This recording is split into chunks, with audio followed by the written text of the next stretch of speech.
What's up everybody, I'm Seth Fowler and today I'm taking a look at the sneaker releases in the first half of March 2019 and whether I think each one of these releases is going to sit on shelves or sell out. First off, I want to give a huge thank you to the sponsor of today's video, Audible, but we'll talk about them later on in the video. I'm sure by now, if you've watched the channel for a while, you understand how these sit or sell videos work. I talk about the upcoming sneaker releases, in this case the first half of March, and I'll let you guys know whether I think each one of these shoes is going to sit on shelves or sell out immediately.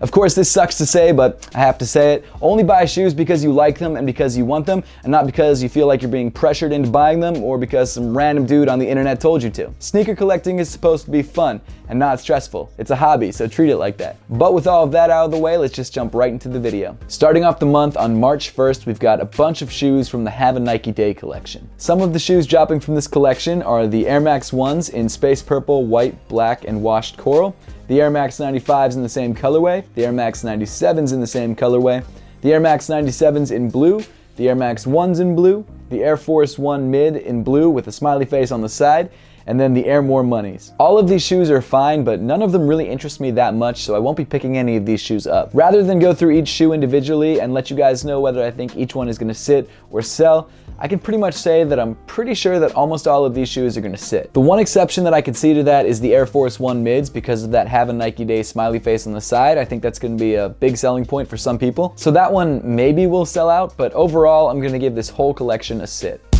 Next, we've got the Nike Rise React Flyknit in neon green. This is sort of a high-top sock Epic React with a different name. It's not really anything incredibly different other than the overall shape of the shoe. I don't love the bright colorway. I also don't love the fact that it's sort of a sock on top of an Epic React. I just don't feel like that's a great look. And I don't really think it's gonna be a limited sneaker, so I don't see anyone rushing out to grab it. So for that reason, I'm gonna give it a sit. Moving over to Adidas, we've got the Young One in Crystal White Orange Royal. This is actually a pretty clean looking Young One, and if you're a fan of the Young Ones or the overall dad shoe aesthetic of these sneakers, I think this is a good way to go. It's definitely not the most exciting shoe in the world, even though it's a pretty nice colorway, and I don't think a lot of people are very hyped on this sneaker, so for that reason, I'm gonna give it a sit. Next is the women's Adidas Ultra Boost 4.0 in triple black. Now, if this shoe had released like 2 years ago, it would have been an instant sellout. There would have been no way that it could have stayed on shelves. But the popularity of triple black sneakers has definitely died down, and the overall popularity of Ultra Boost has also pretty significantly dipped. So I don't see this sneaker selling out. I think it's probably gonna sit around for a while and maybe even go on clearance. Following that up, we've got a really interesting women's Adidas Ultra Boost in gray and teal. This shoe has sort of that old school EQT color blocking, which I actually really like. And not only that, it's got a brand new prime knit pattern. It's not an Ultra Boost 1.0, it's not an Ultra Boost 4.0. It's kind of like a weird mix of a couple different versions. I absolutely love the way this sneaker looks. I wish they had dropped it in men's sizes. I think the colorway is awesome. I think this new prime knit pattern is so cool and different. But as I mentioned, even though this is a fire colorway and it's really well executed, I think at this point in the Ultra Boost life cycle, it's just not gonna sell. So for that reason, I'm giving it a sit. Next up, we've got a really weird Jordan release with the women's Air Jordan 1 Low Slip. This is a slip-on Air Jordan 1.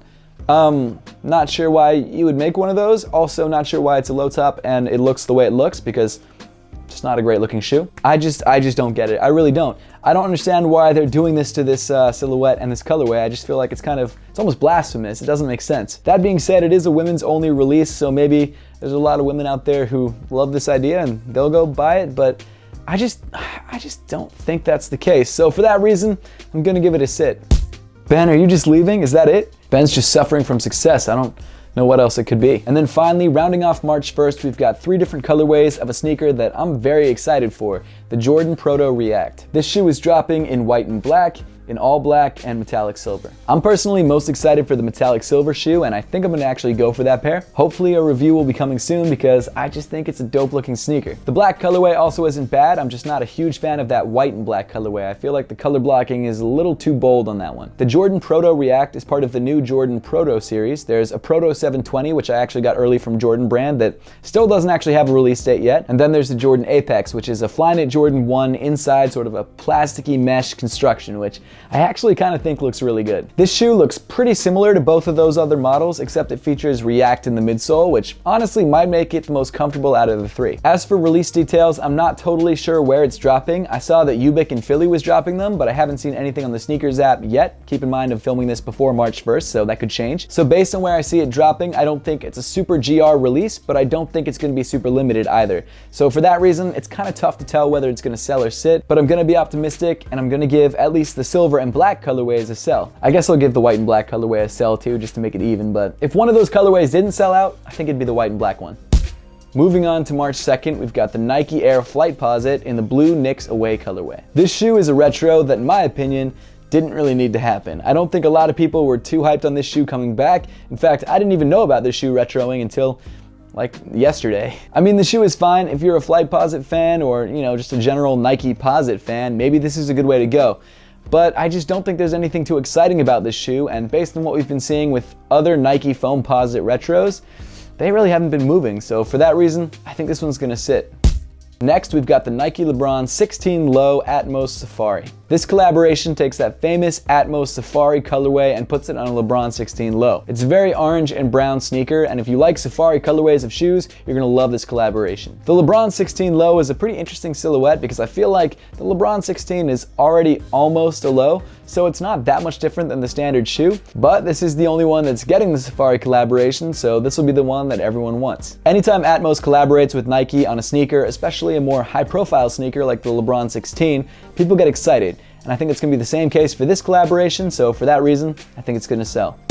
Next is the big kid size of the Air Jordan 6 Green Abyss. This is a kids exclusive sneaker, and I'm kind of glad because I just don't think this colorway is very good at all. It's just sort of a weird, colorful camo on this shoe, and I just don't think it looks very good. And kids might love this shoe. I'm not a kid, so I don't know for sure, but I personally don't really like it, and it's not something I'd be buying my kids. Because it's not a classic retro colorway, and because this colorway just isn't great in my opinion, I think this shoe is gonna sit. And then rounding off the second, we've got the Air Jordan 4 Bright Crimson. In my opinion, the overall colorway of this shoe is pretty nice. The one thing I don't like about it is the weird sort of like marbling going on in the black portions of the shoe. It's got these sort of like red veins weaving through it, which just doesn't look good in my opinion. I love the overall simple white, black, and red colorway. I think it's a very classic look, and it's one that I'd love to rock if it didn't have that weird pattern on it. It's still an Air Jordan 4 though, which means people are still gonna be relatively excited about it. And even though I don't think it's gonna be like an instant sellout, I still think it'll probably sell slowly throughout release day. So for that reason, I think I'm gonna give it a sell, which is actually not what I gave it when I first wrote the list. But then I thought about it more and I was like, yeah, that one might sell. Before we dive any deeper into the month, let's talk about the sponsor of today's video, Audible. I've used Audible for about 2 years now as a way to motivate myself when I'm traveling between Philadelphia and New York, or even when I just have some downtime. They have an unmatched audio library, which means you can find pretty much anything that you're looking for. They also have Audible Originals, which are exclusive audio titles created by celebrated storytellers from the worlds of journalism, literature, theater, and more. I personally just finished The Total Money Makeover by Dave Ramsey. The more I've focused on my business, the more I've wanted to get a grasp on my finances, and The Total Money Makeover really helped me turn my money around. It's a book about time-tested ways to save, pay off debt, and build a future for yourself and your family, avoiding urges like paying $500 for that new pair of off-whites, and instead taking that money and putting it towards future investments. I've absolutely loved it, and I can actually say that it's changed my life and changed the way that I've run my business. So if you'd like to check out The Total Money Makeover or any other title in Audible's unmatched library, get your first audiobook free when you try Audible for 30 days. Visit audible.com/Seth Fowler or text Seth Fowler to 500-500.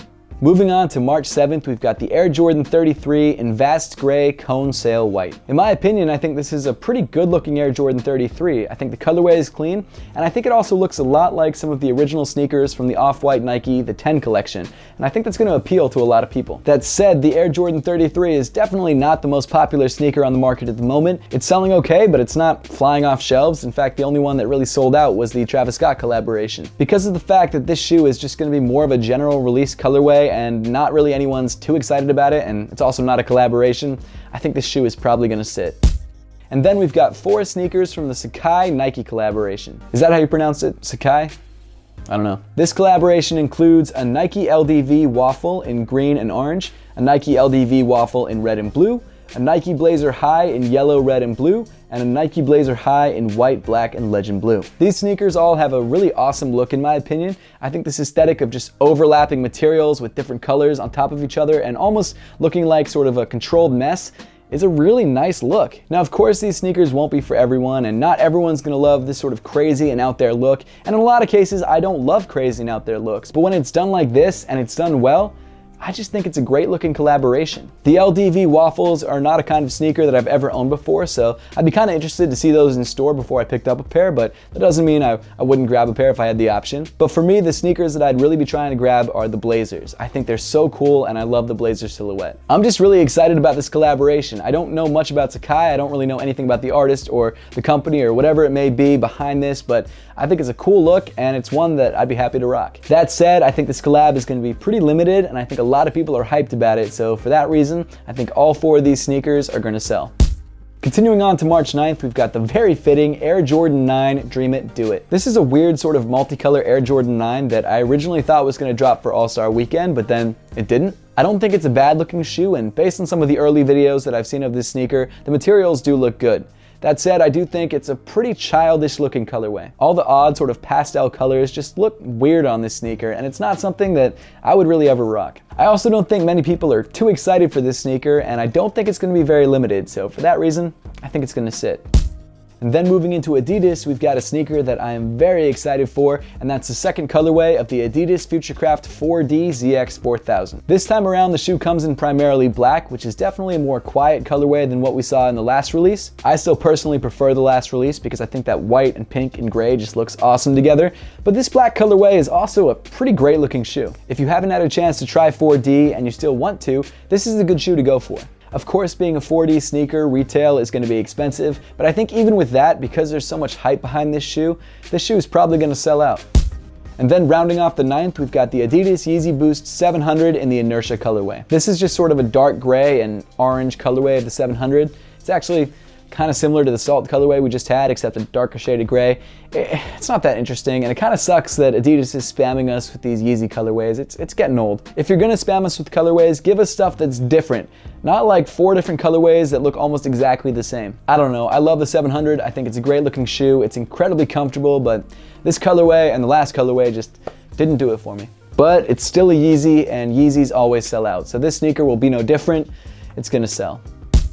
Moving on to March 14th, we've got the Air Force 1 High, emotionally unavailable. That's just the name Nike gave it. It's just a red Air Force 1 High. I don't know much about the story behind this shoe. I don't think there is too much of a story behind it, other than the fact that it's sort of like a red or almost like sort of maroon colorway sneaker, but it's fine. It's not a bad looking sneaker, but it's not one that I'd go out of my way to pick up. If you like this shoe, you can grab it from the sneakers app, and I don't think you'll have too hard of a time because I don't think it's limited and I don't think many people really want it. So for that reason, I think it's gonna sit.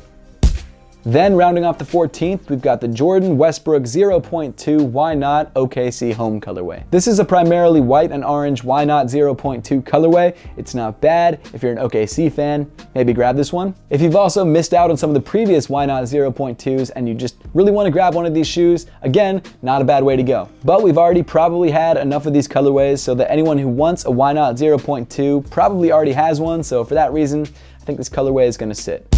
Following that up, on March 15th, we've got the Air Jordan 6 Elele May in rust pink. The name pretty much says it all. It's an entirely rust pink Air Jordan 6. And I actually don't think it looks bad. I think it's a pretty solid looking shoe. If you're a woman who likes this darker shade of pink, or you're a guy who just has smaller feet that also likes this darker shade of pink, this is a shoe for you. There's not really much to say about this sneaker. It's kind of just a monochromatic Air Jordan 6, but I think the color choices with that sort of infrared pink and then that sort of darker rust pink is pretty solid, and I think a lot of people are probably gonna be feeling this shoe. So for that reason, I think it's gonna sell. And then rounding off the first half of the month, on March 16th, we've got the Air Jordan 1 Phantom. This Jordan 1 colorway looks very similar to the metallic red colorway, except it features red stitching. The red stitching detail is an interesting accent, but not one that I really love. It sort of accents and outlines all the different leather panels around the shoe, and in my opinion, it gets a little bit too busy. I mean, as busy as it can get, because it's a relatively simple shoe. That said, it's not a bad looking shoe, and it's an Air Jordan 1, so it has the silhouette going for it, but it's not one that really gets me excited. Usually I would say this colorway would sit if it was on any other sneaker, but because Air Jordan 1s are so hot right now, I think pretty much any colorway would sell out. So for that reason, I I think I'm gonna give this one a sell. I won't buy it, but I think a lot of other people will. And then the last shoe that we're going to talk about today is the Adidas Yeezy Boost 700 V2 in the Geo colorway. This is sort of an orangey brown 700 V2, and I don't think the colorway strays that much from the other 700 colorways we've been having in the last 2 months. I think it's pretty similar. Like I said with the Inertia 700s that are dropping the week before, I just think these colorways are getting old. Try something new, give us something crazy. I just don't think this colorway is it. But as I'm sure you expected me to say, it's still a Yeezy, which means it's still gonna sell. But that pretty much wraps up the list for today. Once again, huge thank you to the sponsor of today's video, Audible. Get your first audiobook free when you try Audible for 30 days. Visit audible.com/Seth Fowler or text Seth Fowler to 500-500. And as always, thank you so much for watching. Please make sure to give this video a thumbs up if you liked it. Subscribe down below if you haven't yet, and I'll see you all in the next one.